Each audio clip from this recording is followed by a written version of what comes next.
Welcome back, everybody. Thanks for tuning in. Today I'm excited because we're going to talk about what to look for in a home. Now, that can mean a lot of different things to a lot of different people.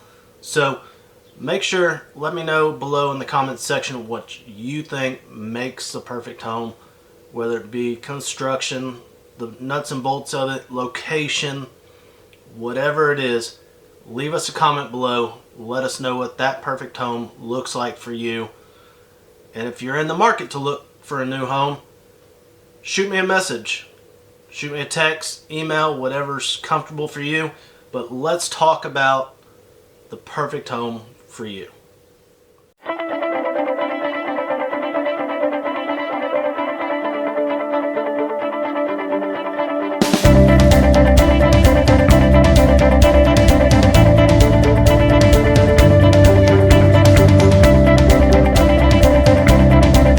Enough time to leave us a comment. If not, do it after the video. But let me tell you about perfect home for me, and that's all about my family. So for me, I like space, I like the outdoors, I like to be able to have a little room in between me and my neighbor. So for me, it's all location.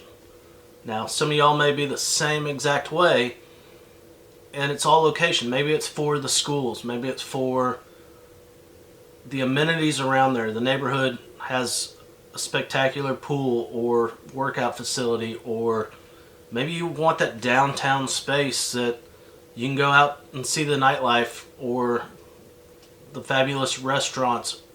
Whatever the case may be, is different for all of us. Now, we'll get into some things to look out for when you're looking at these homes, but for the most part, people want that location.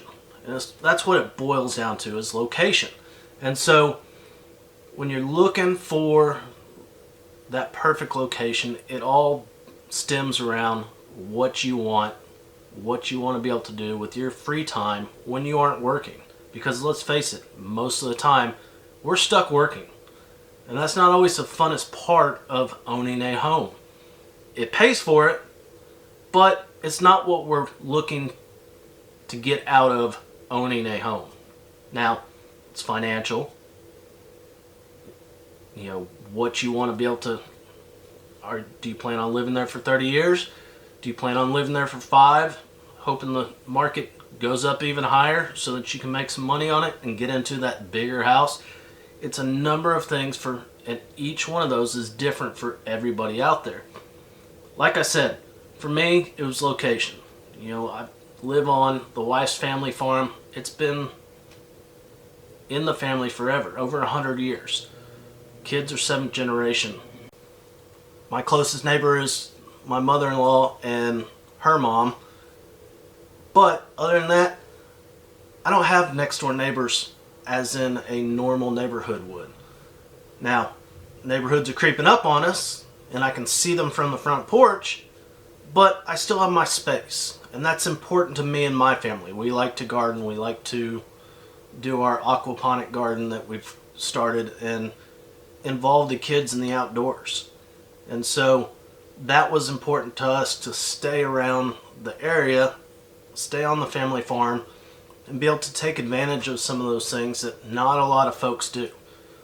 Now, if you're new to Texas or you're looking at moving into Texas, not all of it's farms and ranches and, you know, cowboy hats and cowboy boots and horses.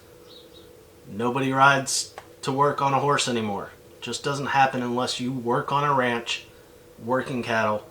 So you're not going to see that, especially in the Austin area. Now, something else that's important if you have a young family, maybe schools are important. And there's a lot of resources out there to show you how each school district ranks, where they rank, and I'll put a link below so that you can check out the schools in and around the Austin area and see if that's an important fact for you. What schools rank well, what don't, and let you make that determining factor on maybe that helps sway you to a certain area. Now, Maybe that's not important. Maybe you're a young professional and you want to be able to enjoy some nightlife, but you don't want to be in the thick of things. You don't want to be downtown. Maybe you want to be in North Austin because your office is there. There's other places. Domain has a booming nightlife right now. It's got a ton of shops, a ton of bars and restaurants. And so it's not in Austin, downtown. It's still in Austin, but it gives you a little more freedom. It's a little more suburban living, if you will. So if those are important items, there's a lot of different places that are popping up all throughout Austin area, the surrounding areas that offer some of that nightlife, some of the events and things like that that you can take advantage of.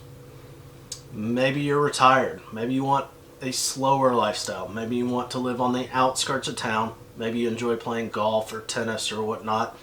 And so there's plenty of opportunity for that as well. You have Georgetown that has some golf courses. They've got a great retirement community. You got Lago Vista that is starting to boom, starting to grow, but you have golf course, you have the lake life out there. So there's pieces for everybody depending on what you want to do. Now, maybe you like the lake life. You have Lake Austin, you have Lake Travis, and there are a ton of communities surrounding lake life. There's some great restaurants out there. You got the Oasis that you can go watch a sunset, get a cold drink, listen to some live music, and live that lake life. Like I mentioned, Lago Vista, Lake Travis, Spicewood, Steiner Ranch, you got Westlake, all these different areas that are on the lakes that you can take advantage no matter what your price range is. Now, if you're going to be on Lake Austin, yes, it's going to be more expensive. The houses are probably going to be bigger, more luxurious, but you're also going to be able to find that in and around Lake Travis with Lakeway and even now Lago Vista Spicewood area. And so you have opportunity to enjoy the lake life. You're still going to be able to find all your typical restaurants, your grocery stores. If you're new to Texas, welcome. Go find yourself an HEB. Go experience it. It's one of the best companies out there. They help with any catastrophe that pops up. But their service and the selection that they have are great. And if you're looking for a non-name brand item, HEB typically makes it, and it typically ranks right up there with the normal stuff. Now, I don't get paid by HEB, but it's a staple here in Texas, especially in the Austin and the surrounding areas. Now, let's get down to the nuts and bolts. What makes that perfect home? So, obviously, there's a handful of items that you need to pay attention to, and that's where having an experienced realtor, having somebody that's experienced in the construction side of things and knows how these things are put together, what you need to look out for. Now, let's run through those because you may not know, and yes, you will have an inspection, but it's going to be overwhelming with information. Those inspectors are required to point out everything. So, if codes have changed, if they've been updated, which on a lot of these homes that is the case, not all of it is going to apply. Not all of it you need to worry about because they have to put it into the report. So let's jump into those. 1, foundation. If the foundation is good, typically your structure will be good. Now, if it has flaws in it, depending on the type of financing that you're doing, you need to know whether it will qualify or not qualify. And that's where the inspector, that's where I come in to play, your lender, because a bad foundation can cost you $15,000, $20,000, $30,000 depending on how bad it is, and your loan may not cover for that. Next, roof. It's what keeps water out to a large extent. If the roof is bad, that is a warning sign. That is a area that if you're set on the house, you have some extra funds, or you want to negotiate some roof repairs in it, that would be a major factor that I would tell you let's look at. Now, your mechanicals, your electrical, your plumbing, your HVAC, those other 3 items are very important. So if the plumbing's good, no leaks, it functions well, maybe it's on a septic, the septic's in good shape, it's important to dial in on that. Same thing goes with electrical and HVAC. Those are the 5 major components that you want to look for when you're doing a home inspection. Now, they're going to point out, like I said, 50 pages worth of stuff. And it's not bad, and it's not good. Doesn't mean one way or the other, and those are all items that could be important to you, but as long as you're paying attention to those 5 factors, your mechanicals, your plumbing, electrical, and HVAC, your roof, and your foundation, as long as those are good structurally, the house is good. Now, there could be some things that you want to change. Maybe some of the electrical's a little outdated, but it still met code when it was built. Those are items that you can change along the way. Maybe it's dings in the wall, or a paint color that you don't like. Those are all changeable. Those you can live with. Those you can make changes over time, make it to how you want the home to be, but you can still live in it. Those 5 items that I mentioned, if those are bad, you can't live in the home.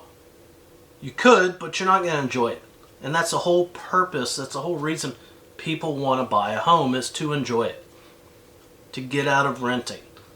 To build some equity. To have a little nest egg sitting there that you're paying for, so that when that time does come for you to sell, because you want to upgrade, because you got a new job in another state, you can make a little extra money so that you can buy that next house or that next investment 3, 5, 10, 15, 20 years down the road.